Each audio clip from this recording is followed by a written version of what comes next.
tell you math. Has anybody ever said that to you? Whenever I hear someone say that, I get preemptively mad. Yep. Not a lot, but a little bit. Because I know they're probably going to say something that's going to make me mad. I think about that whenever I hear that reading when the angels say, "Fear not."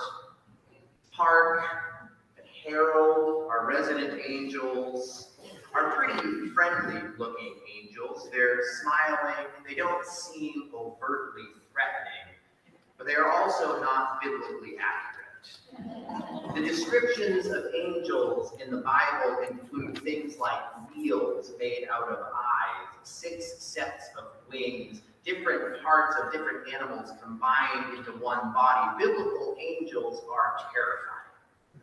And when you add the fact that this was a far less visual culture than we live in, they were not used to seeing so many images. They had never seen Star Wars. They weren't used to flashing lights. When these angels tore open the sky that night and shouted, "Do not be afraid," I can't imagine the shepherds listening. I know Christmas has come to be all about comfort and joy, and I certainly don't want to ruin that for anyone. I love sitting by a Christmas tree, watching snow fall, if it ever snows, with a hot mug of tea. But the Christmas story, when we really listen to it, is full of wonder and fear and worry, doubt, maybe even notes of panic. I think that's why I believe it. I think that's why it has power. It resonates because it feels true to our experience. I think we live in a world full of fear and worry and doubt with notes of panic.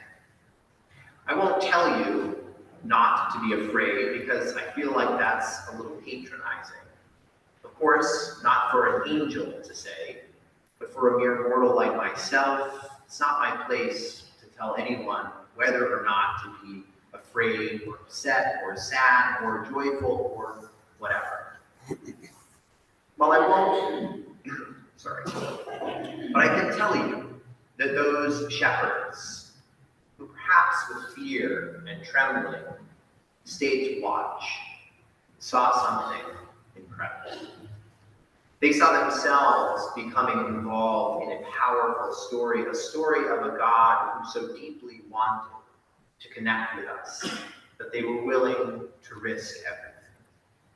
To be enfleshed within a birthing body in a time of giving birth was extremely perilous.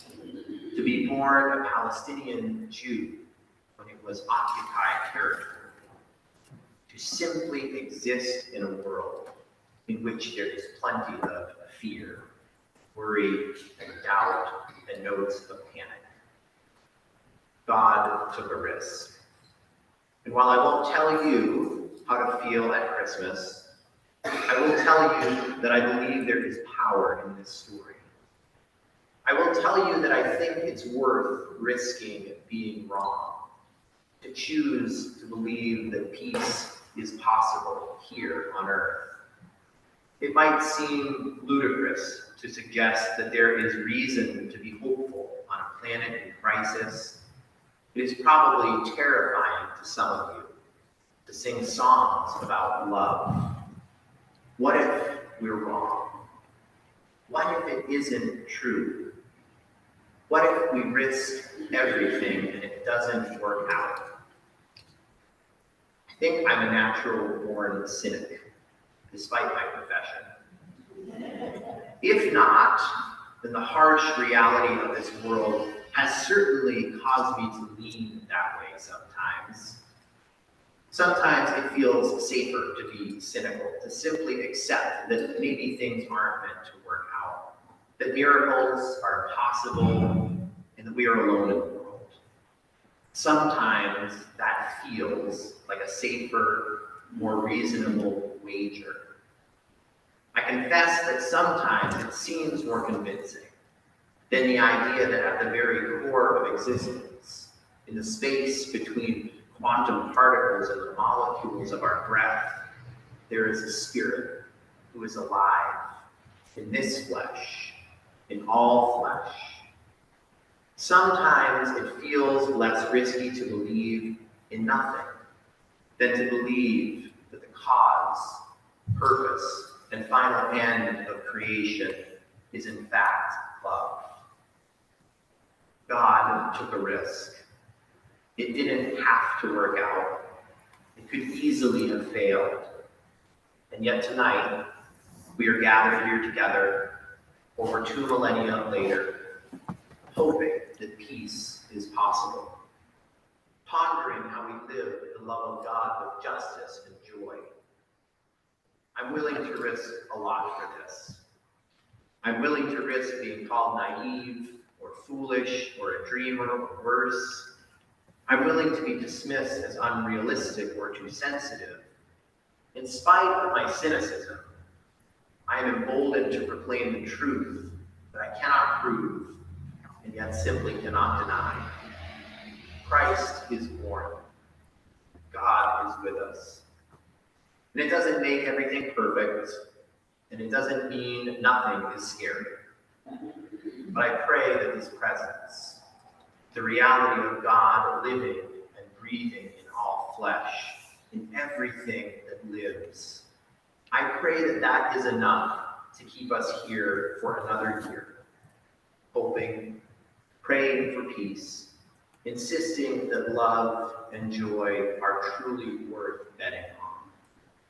Would you be with me in prayer?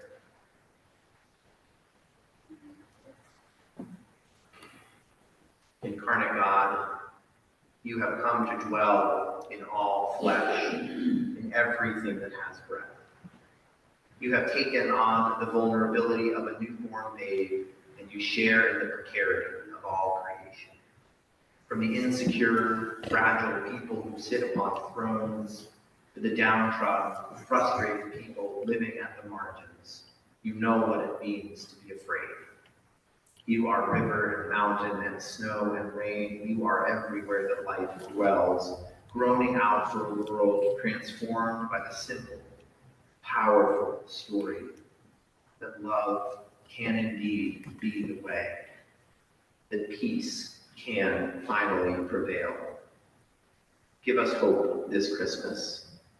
Bless us with visions and dreams so beautiful that they are called foolish.